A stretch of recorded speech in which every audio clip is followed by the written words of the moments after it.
캠퍼스에 한 젊은 청년이 허겁지겁 막 열심히 이렇게 어디론가 가는 거예요. 뭐가 그리 급했던지. 근데 그 캠퍼스 그 벤치에 앉아있던 한 노 교수가 급하게 지나가던 청년을 이렇게 불러서 세웁니다. 이봐봐, 학생. 이제 교수님이 부르니까 갔죠. 이 교수님 물어요. 학생, 어디를 그렇게 급하게 가나? 뭐가 그리 급한가? 이렇게 물어봤어요. 그 학생이 답하기를, 예, 교수님, 머리를 긁으면서, 예, 교수님, 제가 지금 도서관에 가서 책도 반납해야 되고, 빨리 못한 과제도 마무리해야 되고, 수업도 들어가야 되고, 이것도 하고 저것도 하고 할 게 많아요. 바빠요.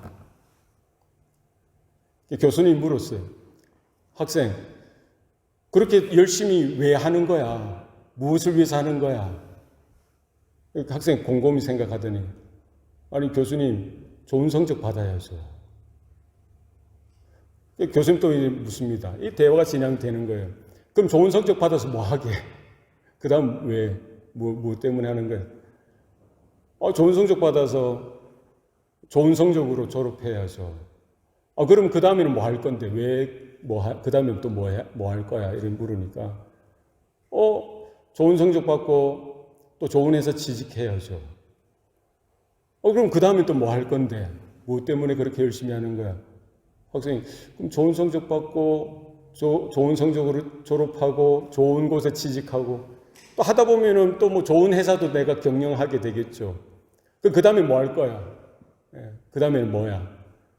그러면 또 예쁜, 여자를 만나서 결혼도 해야죠. 그 다음에 또 뭐 할 거야? 그 다음에는 뭐 토끼 같은 자식도 낳아야죠. 그 다음에 뭐 할 거야? 좋은 집도 사야죠. 좋은 차도 사야죠. 그 다음에 또 뭐 할 건데? 교수님의 질문이 끊임없이 꼬리를 물듯 계속해서 이어집니다. 그 다음에는 뭐, 그 다음에는 뭐. 사업도 하고, 결혼도 하고, 자녀들도 낳고, 애들이 커가는 거 보면서 보람도 느끼고, 즐거움도 느끼고, 사람들에게 인정도 받고, 칭찬도 받고, 나의 평판, 내 안에 있는 자아 실현, 성공이라는 이름의 그것들 하나 둘 성취해가고, 그 다음에는 또 뭐 할 건데? 그 다음에 또 뭐가 남았어? 그럼 나이가 들겠죠. 손주들 잘하는 것도 보겠죠. 그 다음에 또 뭐 할 건데? 이제 이게 계속 끊임없이 물으니까 답이 없어요. 그 다음에는 나이가 들어 늙고 손주들도 다 잘하는 거 보고 그 다음에는 할 게 없는 거예요.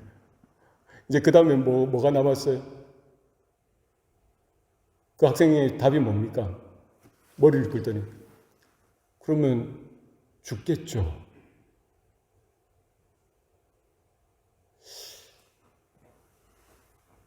우리의 인생이 그렇다는 거예요. 무엇을 위해 열심히 달려가느냐?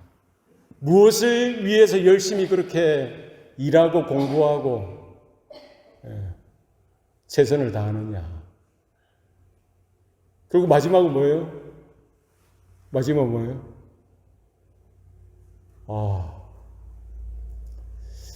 여러분의 인생, 저와 여러분의 인생은 어떤 삶을 살았는지, 어떻게 살았는지 한번 돌아보면 좋겠어요.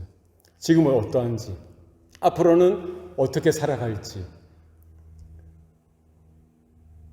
우리 청년들도 마찬가지고요. 우리 이제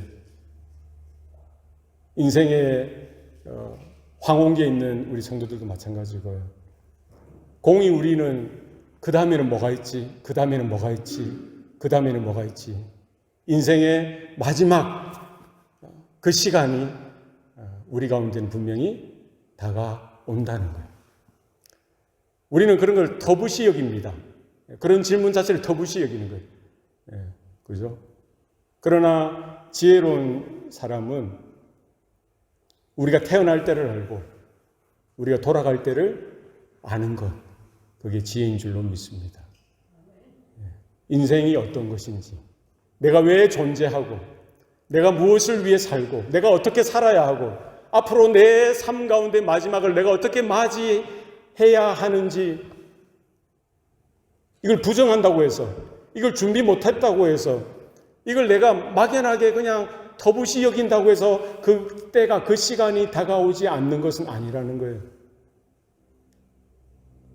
우리 모든 인생 가운데에 오늘 설교 제목처럼 나의 떠날 시각이 가까웠도다. 그때가 오는 줄로 여러분 믿으시길 바랍니다. 이건 우리가 믿고 안 믿고 떠나서 오늘 해가 이제 시간 되면은 지듯이 그때가 온다는 거예요. 우리의 인생의 황혼이 이렇게 스물스물 지게 되어지는 그때 주님이 성철아 여러분의 이름을 부르시면서 아무개야 이제 됐다 오너라. 네, 그때를 준비하면서 사는 것. 그럴 때 우리는 남겨진 지금 남아있는 이 시간을 우리가 어떻게 사용해야 하고 이 때를 우리가 어떻게 보내야 하는지 우리는 하나님 말씀에서 지혜를 얻을 수 있고요.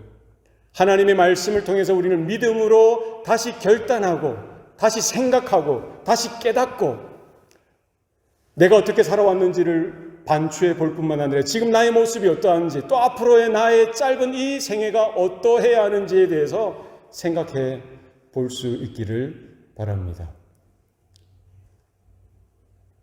우리 20대 청년들이 있는데요. 목사님 그 설교는 저한테 안 어울리는 것 같아요. 그렇습니까? 그렇지 않습니다. 그런 말을 들었어요. 이 세상에 들어올 때는 순서가 있어도 이 세상에 나갈 때는 순서가 있다 없다? 없다. 아무도 몰라요. 물론 지금 100세 시대에 있기 때문에 우리가 100세까지 건강한 모습으로 살기를 여러분 축복합니다. 그러나 아무도 모르는 거예요. 나는 20대이기 때문에 아직 80년이 남아서 그렇게 상상은 할 수 있겠지만 장담은 우리가 할 수 없는 거예요. 하나님이 불러주시면 그때가 그때인 거예요. 주님이 오늘 밤에라도 오시면 그때가 그때인 겁니다. 그래서 우리가 무지하게 무관심하게 산다고 해서 그때가 안 오는 것도 아니고요. 우리의 존재 이유, 나의 존재의 목적, 내 삶의 내용이 무엇인지, 내가 추구하는 것이 무엇인지, 내가 뭔가를 성취하고 붙들고 나아가려고 하는 그 방향이 무엇인지를 우리는 오늘 본문 말씀을 통해서 면밀히 그 말씀의 조명하에 우리 스스로를 돌이켜보고 잘못된 것이 있으면 회개하고 돌이키고 하나님 보시기에 부족한 것이 있으면 그것을 끊어버리고 하나님 앞에 오늘 사도 바울이 이렇게 고백했던 것처럼 사도 바울의 고백이 저와 여러분의 고백 되시기를 바랍니다. 오늘 사도 바울이 디모데후서 4장에서 이렇게 말씀하고 있죠. 4장의 말씀, 디모데후서는요, 사도 바울의 몇 번째 서신 같아요. 사도 바울은 신약 성경 중에 총 14권, 히브리서를 포함하면 총 14권의 서신을 기록했어요. 자, 디모데후서는 사도 바울의 몇 번째 서신인 것 같아요? 첫 번째인가요? 마지막 번째인가요? 마지막 번째죠. 자기의 유언과도 같은 내용이 담겨져 있어요. 그죠? 여러분, 유언은 언제 하나요? 물론 젊었을 때도 할 수 있지만 마지막에 이제 자신의 생을 마감하기 전에 하는 거죠. 오늘 사도 바울의 이 유언과도 같은 말씀이 어디에 기록되어져 있습니까? 디모데후서 특별히 4장에 기록되어져 있어요. 오늘 본문 말씀을 보시면요, 사도 바울이 뭐라고 이야기하고 있어요? 전제와 같이 내가 벌써 부어지고 나의 떠날 시각이 가까웠도다. 나는 선한 싸움을 싸우고 나의 달려갈 길을 마치고 믿음을 지켰으니 이제후로는 나를 위하여 의의 멸관이 예비되었으므로 주 곧 의로우신 재판장이 그날에 내게 주실 것이며 내게만 아니라 주의 나타나심을 사모하는 모든 자에게도니라. 아멘. 오늘 6절 말씀에 보면은요, 전제와 같이 내가 벌써 부어지고 나의 달려갈 길을 나의 떠날 시각이 가까웠도다. 이 무슨 말입니까? 지금 사도 바울은 디모데 후서를 기록할 당시에 그는 로마 감옥에 다시 갇히게 되어서요. 이제 로마 황제의 심판을 앞두고 곧 언제인지 모르지만 곧 그게 올해를 넘길지 아니면은 이번 달을 넘길지 이제 로마 황제의 직인이 찍히면은 곧 사도 바울은 형장에 단두대에 참수형을 당하죠. 그 기록에 보면은 사도 바울은 참수형, 목베임을 당해서 순교하게 됩니다.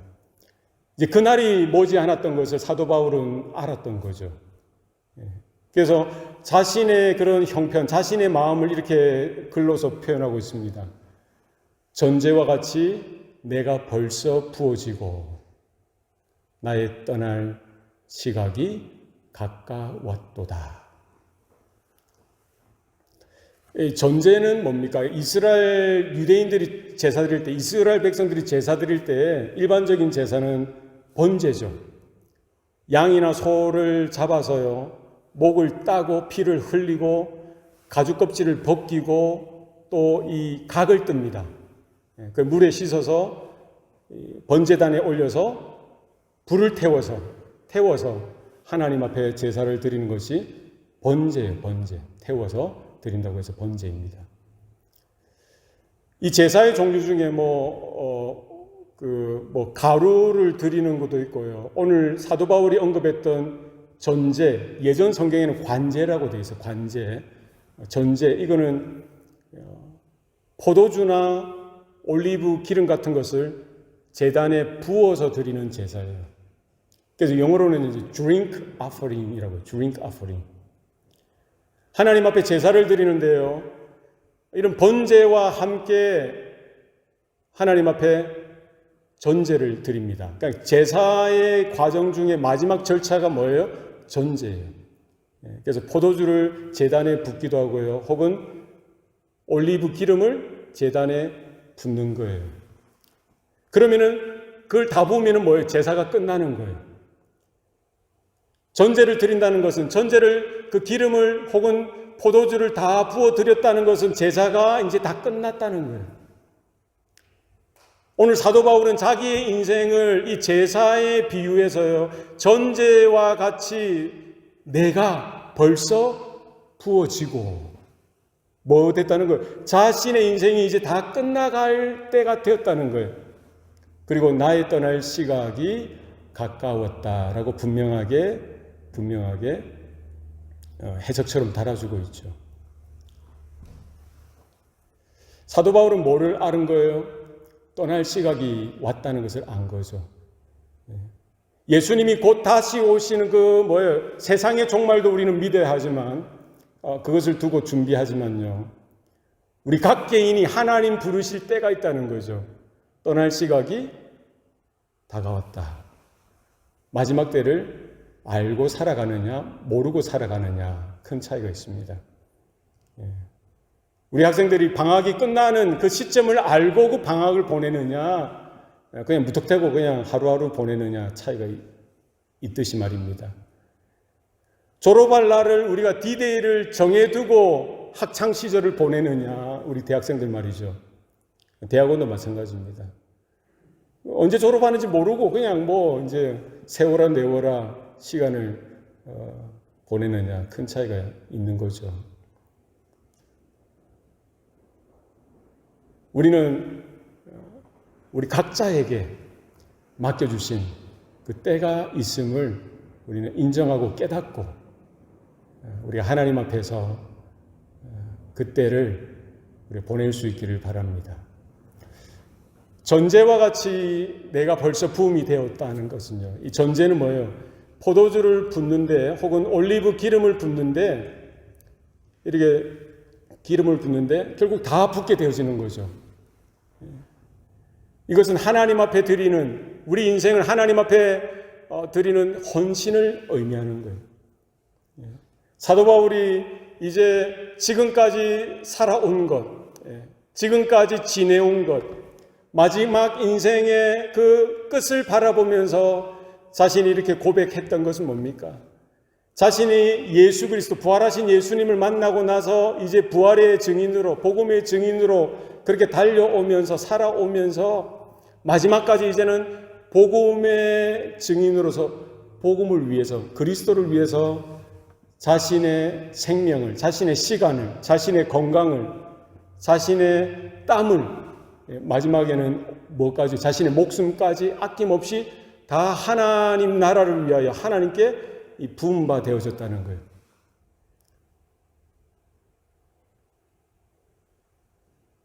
사도 바울도 예수 만나기 전에 부활하신 예수님을 만나기 전에는 자기를 위한 자기 의를 이루기 위한 율법적이고 도덕적인 삶을 추구했죠. 거기에 열심히 있었어요. 히브리인 중에 히브리인이요, 바리새인 중에 바리새인, 가말리엘의 문화생도 중에서 문화생으로 배웠던 언어에 능했고요, 율법에 열심이었고 예수 믿는 자들을 핍박하고 박해하고 교회를 진멸시키는 데 앞장섰던 자였습니다. 그러던 자가 뭐예요? 이제는 부활하신 예수님을 만나게 되어지니까 다메섹 도상, 다메섹으로 그 다메섹에 있는 그 성도들을 핍박하기 위해 달려가던 그를 예수님이 불러주시죠. 그 이후에는 180도 변화되어지는 삶을 살아가게 되어집니다. 사도 바울은 늘 그 장면이 그 마음에 어떻게 떠날 수가 있겠어요? 심장 가운데, 자신의 가슴 가운데 새겨졌겠죠. 부활하신 예수님을 만나고 나서 자신의 인생이 어떻게 변화되어졌는지, 그때부터 살아계신 하나님 앞에 그리스도를 위하여 전제와 같이 자신의 모든 것이 하나님 앞에 부어지는, 헌신되어지는 그런 삶을 살았다라고 오늘 본문을 통해서 고백하고 있는 것입니다. 오늘 저와 여러분의 삶 가운데에도 우리가 하나님 앞에 서게 될 날, 그때를 좀 기억하고 우리의 과거에 어떻게 살아왔는지를 돌아보고 혹여나 게으르고 또 하나님 보시기에 바르지 못한 모습이었다면은 회개하고 돌이키고 오늘 하루 또 우리가 주님 앞에 서는 그 순간까지 두리고 떨림으로 우리가 하나님 앞에 서는 저와 여러분 되시기를 바랍니다.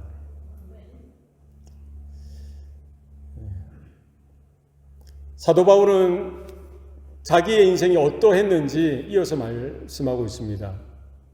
나는 선한 싸움을 싸우고 나의 달려갈 길을 마치고 믿음을 지켰다라고 성경 말합니다.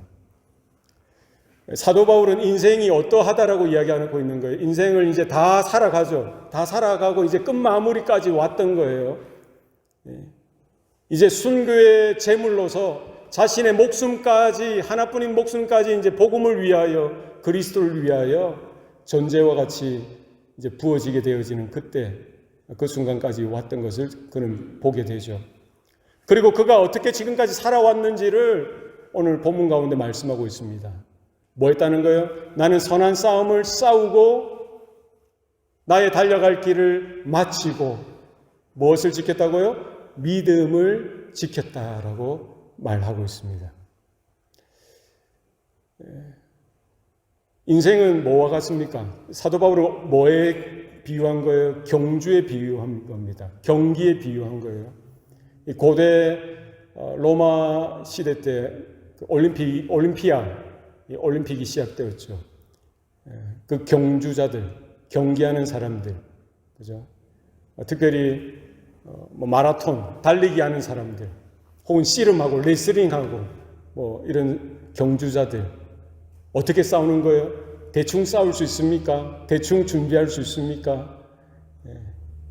땀을 흘리고 마치 피땀을 흘린다고 이렇게 표현하지 않습니까? 피땀 흘려서 싸워야 되는 거예요.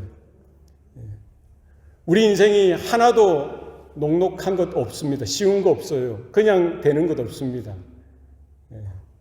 싸우듯이 우리 청년들 중에 야구하는 친구들이 있는데요. 대충 해서 될 게 없습니다. 남들이 볼 때는 좀 노는 것 같아도 보이지 않는데도 열심히 하는 거예요. 우리 청년 중에 하나는 짐을 몇 번 짐 가냐 제가 물었습니다. 뭐라고 하냐면 몇 번 가겠어요, 짐을. 일주일에. 그 청년이 옆에 청년이 답하기를, 목사님, 쟤는 짐을 일주일에 14번 가요. 이러는. 안 놀라시네요. 저는 듣고 놀랐는데. 아니, 하루에 한 번 가면은 일주일에 몇 번 갈 수 있는 거예요. 7번 가는 거잖아요. 그런데 그 경기를 하기 위해서, 준비를 하기 위해서 가기 전, 가고 나서 이렇게 간다는 걸 들었어요. 아, 참. 저만 놀라나요? 그렇게 싸우듯이 열심히 하는 거예요. 준비하는 시간도요, 아끼지 않고, 남들은 몰라줘도 자기의 시간표에 따라 최선을 다해서 열심히 하는 거예요. 오늘 사도 바울은 자신의 인생을 이렇게 표현하고 묘사하기를 자기는 선한 싸움을 싸웠다. 저와 여러분도 하나님 앞에서 선한 싸움을 싸워나가는 저와 여러분 되시길 바랍니다.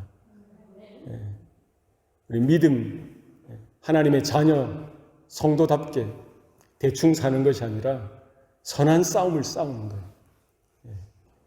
올림픽 경주자들처럼 최선을 다해서 우리의 시간을 쓰고요. 마음을 다하고 우리의 전심전력해서 열심히 싸워나가야 되는 거예요. 선한 싸움을 싸웠다는 것은 반대로 말하면 어떤 싸움도 있다는 거예요.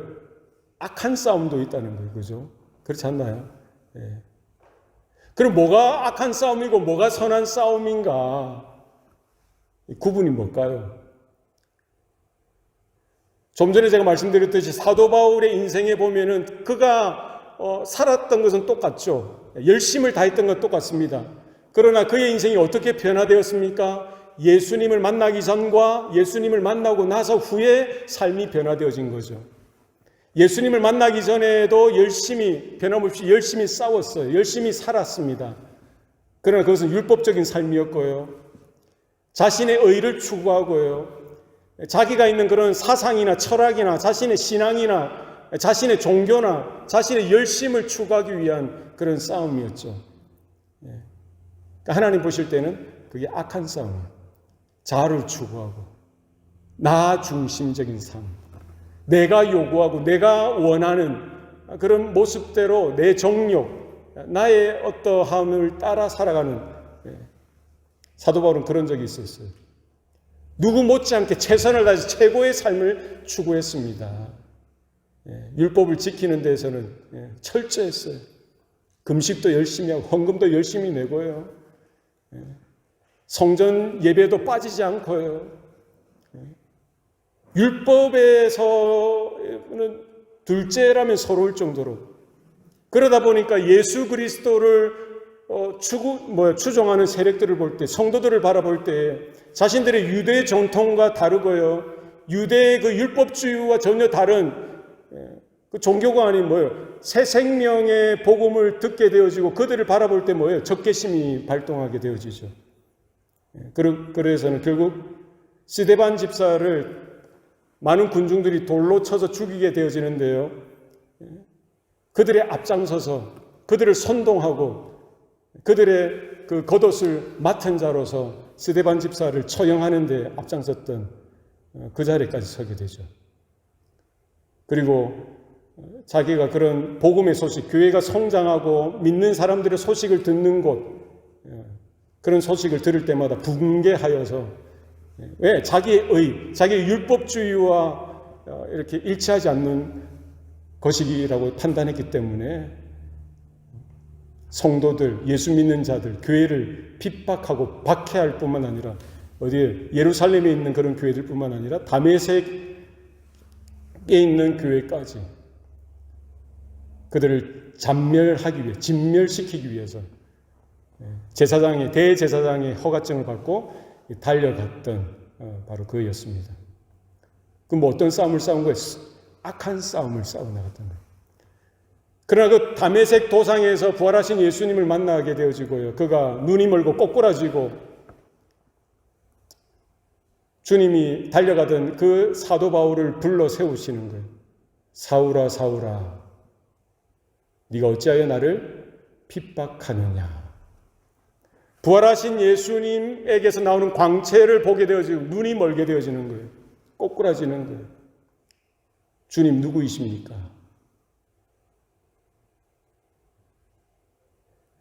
부활하신 예수님을 만나고 나서 사도 바울의 인생은 180도 바뀌게 되어지죠. 복음의 증인으로 살아가게 됩니다. 그리스도의 그 부활의 증인으로 살아가게 되어지죠. 율법의 열심이었던 그가, 유대교 전통의 정말 진심이었던 그가, 거기에 최선을 다했던 그가 이제 부활하신 예수 그리스도를 만나고 나서 180도 바뀌게 되어지고요. 이제는 누구를 위해 사는 거예요? 자아를 추구하는 그 삶을 이제 벗어버리고 유대 전통, 율법주의 모든 것을 내팽개쳐버리고 이제는 무엇을 위해? 복음을 위해서, 그리스도를 위해서, 그분의 죽으심과 부활을, 그 십자가의 비밀을 자랑하고 또 증거하고 선포하는 그 일을 위해서 열심을 내게 되었죠. 언제까지요? 이제 로마 황제의 그 재판 결과로 형장이 이슬로 사라지는 그 순간까지. 그는 이렇게 고백하는 거예요. 나는 선한 싸움을 싸우고 나의 달려갈 길을 마치고 뭐를 지켰다고요? 믿음을 지켰다. 우리의 삶도요, 어떻게 우리가 선한 싸움을 싸울 수 있느냐. 항상 내 것. 내가 드러나야 되고 내 의견이 나타나야 되고 사람들이 나를 인정해줘야 되는, 무조건 모든 상황에서, 그게 집에서도 그렇고요, 직장에서도 그렇고요, 교회에 와서까지 누구? 나. 그거는 아무리 그거는 악한 싸움이에요. 우리가 어디에 있든지 사도 바울이 부활하신 예수 그리스도를 만나고 나서 그리스도를 쫓아가는 제자로서, 사도로서 살아갈 때 주님이 요구하셨던 유일한 기준은 뭡니까? 날마다 자기를 부인하고 자기 십자가를 지고 너희는 나를 쫓아라.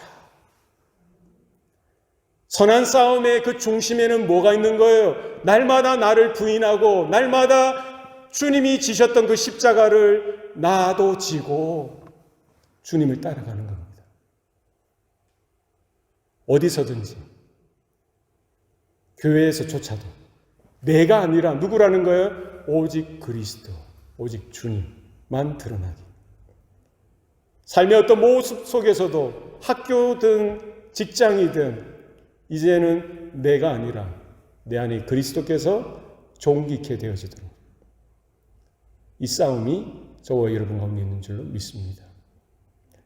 그전에는 내가 잘 돼야 돼요. 내가 앞장서서 드러나야 되는 거예요. 남들이 나를 비난하고 나를 비판하면은 불쾌하게 생각하는 거예요. 저놈이 어찌 나를 하면서, 하나를 받으면 나는 몇 개를 돌려줘야 돼요? 몇 개를 돌려줬습니까? 3개, 4개, 10개씩 돌려주는 거예요.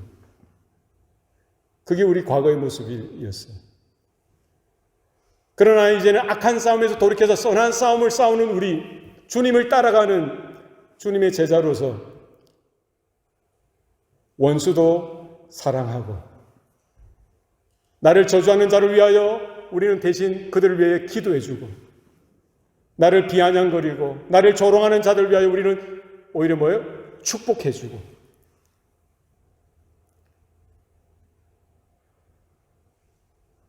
힘에는 힘, 저주에는 저주, 이 원리가 아니라, 약육강식의 원리가 아니라 우리는 복음의 빚진 자로서 십자가의 원리로 모든 갈등과 모든 문제의 그 자리에서 우리는 뭐를 선택해야 되는 거예요? 내가 죽어지는 것, 오직 그리스도만 존귀케 되어지는 것. 그 상대가 원수고 그 상대가 나를 비난했고 나를 조롱했고 나를 못살게 굴었던 존재라고 할지라도 오히려 우리는 뭐예요? 축복하고 위에서 기도해주고, 이런 싸움이 저와 여러분 가운데 있기를 바랍니다.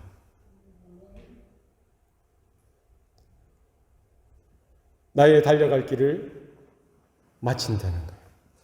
사도 바울은 마지막에 그렇게 고백할 수 있었던 거, 얼마나 영광스러운 고백인지 모르겠어요. 우리도 각자에게 하나님이 주신 그 시간표가 분명히 있을 겁니다.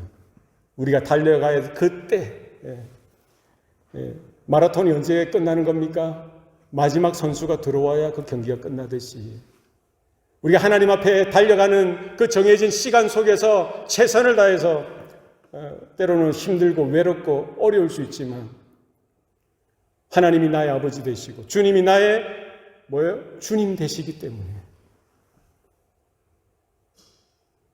없는 것 투성일지라도 빈약한 것 투성일지라도 나에게 주신 그 믿음, 나에게 주신 그 복음, 나에게 주신 하나님의 영생의 소망을 붙들고 포기하지 아니하고 주님 오시는 그날까지, 주님 불러주시는 그 순간까지 우리 각자에게 맡겨주신 그 시간표, 하나님의 시간표에 따라 마지막까지 그 달려갈 길을 마치는 저와 여러분 되시기를 바랍니다. 인생은 결국 무엇이 가장 중요한 거냐? 결국 하나님 앞에 우리가 온전하게 드릴 수 있는 것이 무엇이냐? 사도 바울은 분명하게, 명쾌하게 거기에 대한 답을 주고 있어요. 그것은 뭐라고 이야기하고 있습니까? 믿음이라는 것. 내가 선한 싸움을 싸우고 나의 달려갈 길을 마치고 뭐를 지켰다고요? 믿음을 지켰다는 거예요.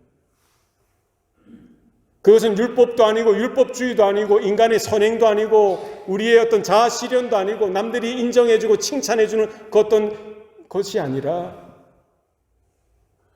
우리가 마지막까지 붙들 수 있는 것, 우리가 마지막까지 지켜야 하는 것, 여러분 돈이 아닙니다. 여러분 지식도 아니에요. 여러분의 성공도 아닙니다. 여러분의 건강은 더더군 아닙니다. 마지막 때 우리는 다 잃어버릴 거예요. 우리가 지금 지니고 있는 모든 것들, 우리 하나님 앞에 가게 되는 그 순간, 그 날에 가지고 갈 것이 뭐가 있을까요? 우리가 그때도 붙들고 그때도 지킬 수 있는 것이 무엇이 있을 것 같습니까? 사도 바울은 거기에 분명한 명쾌한 답을 주고 있습니다. 돈도 지키는 건 아니라는 거예요. 여러분 자식도 될 수 없어요.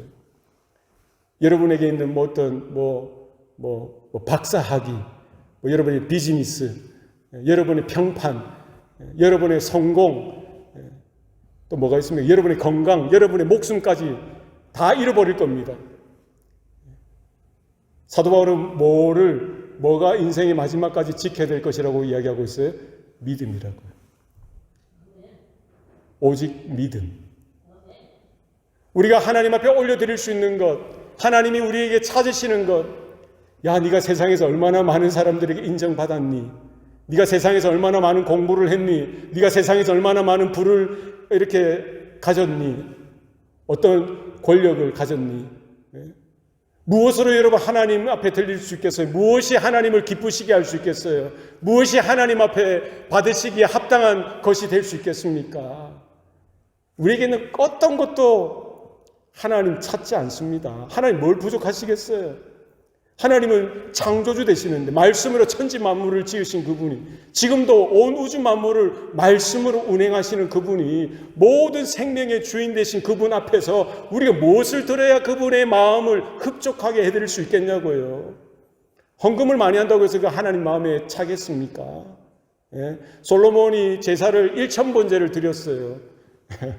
하나님이 그 1,000마리의 순양을, 그 기름을 가지고 제사를 많이 드렸기 때문에 하나님이 흡족하셨습니까? 과연 그럴까요? 그렇지 않습니다. 하나님은 그 솔로몬의 제사 중에 드려진 뭐를 보신 거예요? 솔로몬의 마음을 보시는 거예요. 뭐를 보셨겠어요? 솔로몬의 믿음을 보시는 거죠. 하나님이 사도 바울에게 받으시기 원하셨던 것이 뭘까요? 사도 바울이 수많은 교회를 개척하고 성경을 기록하고 많은 사역을 이루고 귀신도 쫓아내고 병든 자들도 고치고, 선교면 선교, 목회면 목회, 이런 사역들을 많이 했기 때문에 하나님이 기뻐하시겠습니까? 그렇지 않습니다. 하나님이 찾으시는 것은 뭐예요? 믿음입니다. 할렐루야. 나는 선한 싸움을 싸우고 나의 달려갈 길을 마치고 뭘 했다는 걸? 믿음을 지켰다 고백합니다. 우리가 그 마지막 우리가 떠날 시각은 알 수 없으나 마지막까지 믿음을 지키는 저와 여러분 되면 좋겠습니다. 제가 예전에 어떤 나이 드신 장로님이 돌아가시는 걸 봤는데요. 마지막 순간에는 시력도 잃어버리시고요. 먹는 것도 잘 못 드시고, 그냥 식욕도 잃어버리시고, 스스로 일어나지도 못하고, 걷지도 못하고, 끝까지 누워 계시는 거죠. 모든 건강을 다 잃어버리고요. 듣는 거, 청력이 약간 남아있더라고요. 마지막에 예배 드릴 때 찬양도 함께 부르고, 말씀도 복음에 대해서 예수 그리스도에 대해서 증거할 때에 목사가 말해줄 게 뭐가 있어요? 그 순간에 뭐를 말해줘야 되겠습니까? 목사님, 장로님 건강관리 잘하세요. 말이 됩니까? 병원 가야죠. 좋은 의사 만나야죠. 말이 됩니까? 안 되는 거예요. 은행의 잔고가 어떻습니까? 주식이 어떻습니까? 그런 이야기 필요합니까? 없는 거예요. 정치 이야기가 필요합니까? 없어요. 우리 인생의 마지막에 우리가 마지막에 붙들어야 되는 건 뭐예요? 주 예수를 믿으라. 그리하면 너와 내 집이 구원을 얻으리라. 단순한 거예요. 심플한 거예요. 신학을 이야기할 필요도 없고요. 교회사를 이야기할 필요도 없어요. 예수 그리스도의 십자가의 은혜를 증가하면 됩니다. 주님을 믿으셔야 돼요. 십자가를 믿으셔야 돼요. 주님 앞에 그 죽음의 강을 건널 때 뭐를 붙들고 가는 거예요? 오직 믿음. 주님의 말씀을 듣고 주 예수 그리스도를 믿고 하나님을 믿는 그 믿음. 그것이 마지막 주님 앞에 설 때 여러분을 보호하게 될 줄로 믿습니다. 주님의 십자가의 은혜, 그 보혈의 피가 그 십자가를 믿는 주의 이름을 부르는 자, 엄청난 의미가 거기에 담겨져 있어요. 여전히 우리는 얼마나 불쌍한 존재입니까? 얼마나 부족합니까? 얼마나 연약합니까? 불완전합니까? 그럼에도 불구하고 우리가 주님을 믿는 믿음 안에 거할 때에, 십자가를 믿을 때에, 주님을 부를 때에 온전하신 완전한 구원을 이루신 그 그리스도의 의를 나의 의로, 내가 여전히 부족한데도, 내가 여전히 병약하고 불쌍한 존재임에도 불구하고 주님의 완전함을 우리에게, 그 거룩함을, 그 의를 우리에게 옷 입혀 주신다. 성경은 분명히 약속해 주고 있어요. 사도 바울은 오늘 디모데후서를 기록하면서 마음에 어떤 마음이 더 많았을까요? 두려움이었을까요? 근심이었을까요? 공포였을까요? 이제 황제의 그 명령이 떨어지고 직인이, 왕의 인이 찍히면은요, 이제 처형되어지는 거예요. 목이 달아나게 됩니다. 죽음을 맞이하게 되는 거예요. 그게 한 달인지 일주일인지 열흘인지 이제 곧 다가오는 거예요. 그때 사도 바울, 오늘 서신을 기록할 때 사도 바울의 그 마음, 심정이 어땠을 것 같아요? 두려워서, 근심돼서. 그렇지 않을 거예요. 오늘 말씀을 보면은요, 한없는 평강 가운데에 확신 가운데 오늘 서신을 기록하고 있는 것을 봅니다. 나는 선한 싸움을 싸우고 나의 달려갈 길을 마치고 믿음을 지켰으니 이제 후로는 나를 위하여 의의 면류관이 예비되었으므로. 뭐가 예비되었다고요? 이제 곧 죽음의 너머에 뭐가 예비된 거예요? 나를 위하여 의의 면류관이 예비되었다는 거예요. 주 곧 의로우신 재판장이 그날에 내게 주실 것이며 내게만 아니라 주의 나타나심을 믿는 모든 자에게도니라. 할렐루야. 아멘. 사도 바울이 바라봤던 것 똑같습니다. 부활하신 예수 그리스도를 만나고 그의 삶이 180도 변화되어져서 이제 복음으로 달려가고요. 그리스도의 영광을 쫓았고요. 하나님의 나라를 구하는 그의 그 끊임없는 발걸음, 그 끊임없는 질주 가운데 마지막까지 뭐를 바라보는 거예요? 십자가를 바라보는 거예요. 그리스도를 바라보는 거예요. 그게 믿음입니다. 상황이 힘들고 어렵죠. 절망스러운 상황이지만 그 눈에 보이는 상황에 위축되어지는 것이 아니라 영원한 하나님 나라를 바라보는 거예요. 하나님의 영원한 그 생명을 바라보는 거예요. 영생의 소망을 바라보는 겁니다. 누구를 바라보는 거예요? 곧 오리라 하신 그 예수 그리스도를 바라보는 겁니다. 이제 후로는 나를 위하여 의의 면류관이 준비되었다는 그 사실. 누가 약속해 주셨어요? 예수 그리스도께서 약속해 주셨죠. 요한계시록 2장 10절 말씀에 보면은요, 너희는 죽도록 충성하라. 그리하면 내가 너희에게 생명의 면류관을 주리라. 누가 말씀하신 거예요? 예수 그리스도.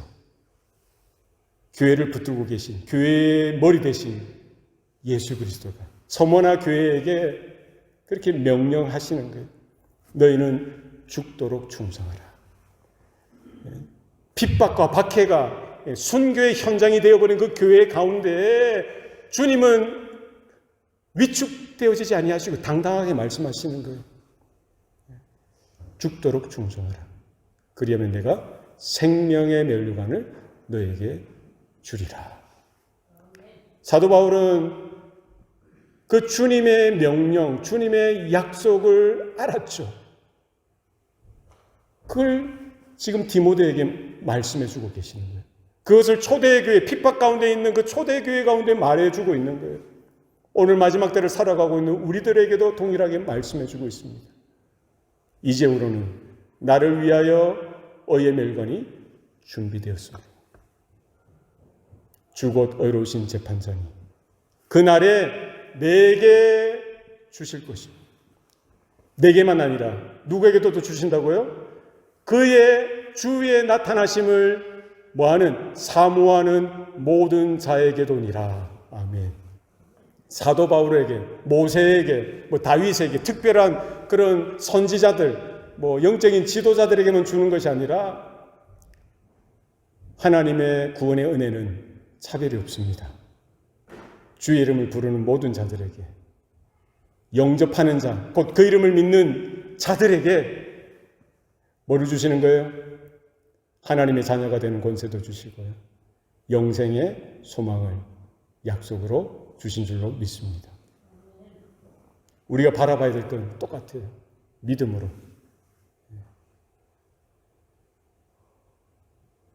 우리가 예수를 믿는다고 하는 것, 우리가 어떻게 살아왔는지, 지금 어떻게 살고 있는지, 앞으로 어떻게 살아가야 하는지, 나는 왜 이 땅에 살고, 또 무엇을 위해 살아야 되고, 어떻게 살아가야 하는지, 오늘 말씀을 통해서 한번 고민해 보시고, 오늘 말씀을 통해서 답을 얻으시면 좋겠습니다.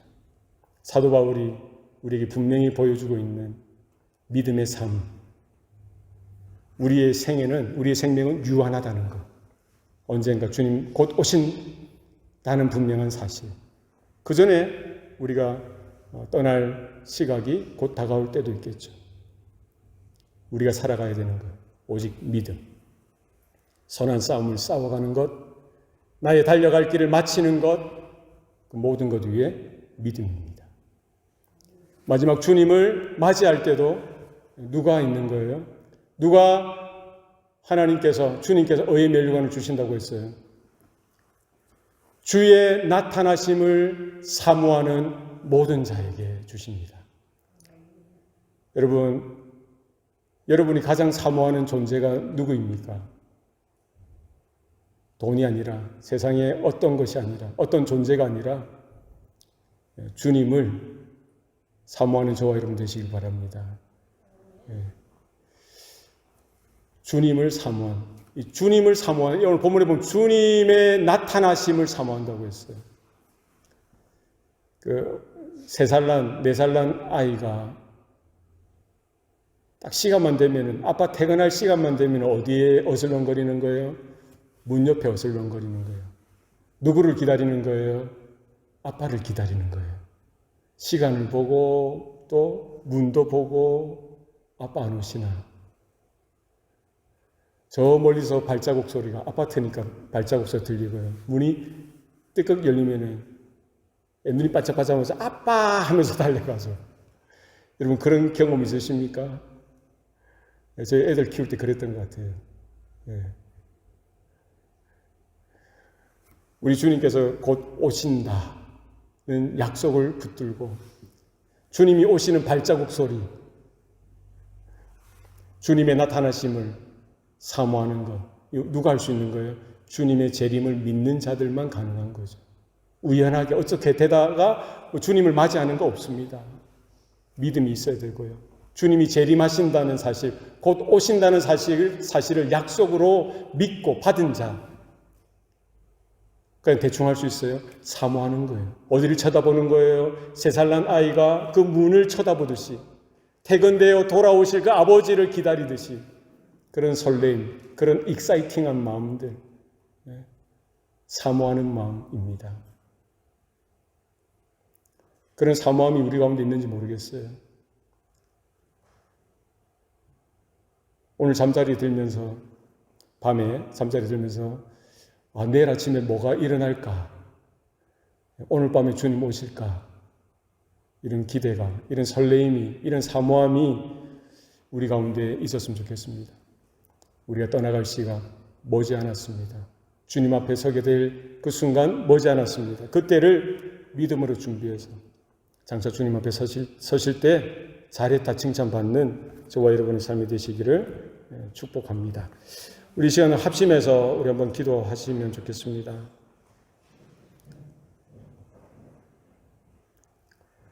우리가 합심해서 기도할 때에 우리의 하나뿐인 인생, 우리의 삶을 정말 오늘 사도 바울과 같이 전제와 같이 우리의 삶을 아낌없이 하나님 앞에 드려지기를 원합니다. 이런 마음으로 하나님 정말 나의 시간, 나의 건강, 나에게 있는 물질, 재능, 나의 목숨까지 온전히 주님 앞에 드리기를 원합니다.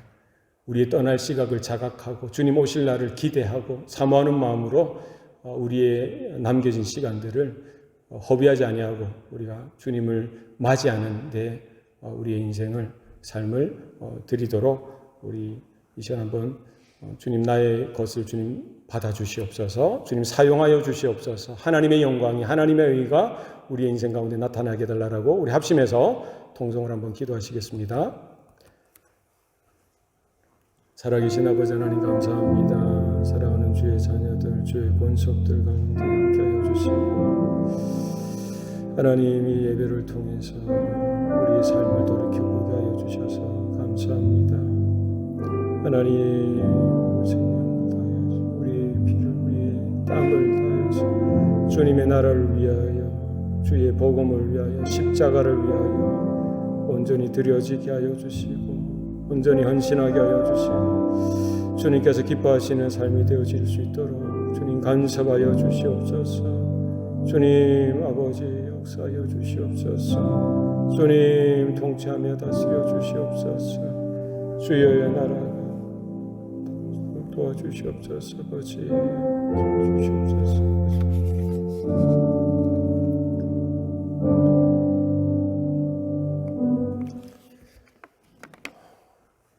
아버지 하나님, 오늘도 우리에게 또 말씀하시니 감사합니다. 하나뿐인 우리 인생들, 내가 무엇을 먹을까, 무엇을 마실까 구하는 존재가 아니라 먹든지 마시든지 우리가 무엇을 하든지 이제는 하나님의 영광을 구하게 하여 주시고 하나님의 나라를 구하고 하나님의 의를 구하고 주님 오실 날을 믿음으로 준비하는 우리 성도들의 삶이 되도록 주님 축복하여 주시옵소서. 우리에게 있는 모든 것, 내 것이 아님을 깨닫게 하여 주시고 주님을 위하여, 주의 복음을 위하여, 주님의 나라를 위하여 온전하게 드려지고 부어지고 또 그렇게 쓰여지는 우리의 인생 되도록 주님 붙들어 주시고 주님 그렇게 축복하여 주시옵소서. 모든 것 감사드리옵고 예수님 이름으로 기도드리옵나이다. 아멘.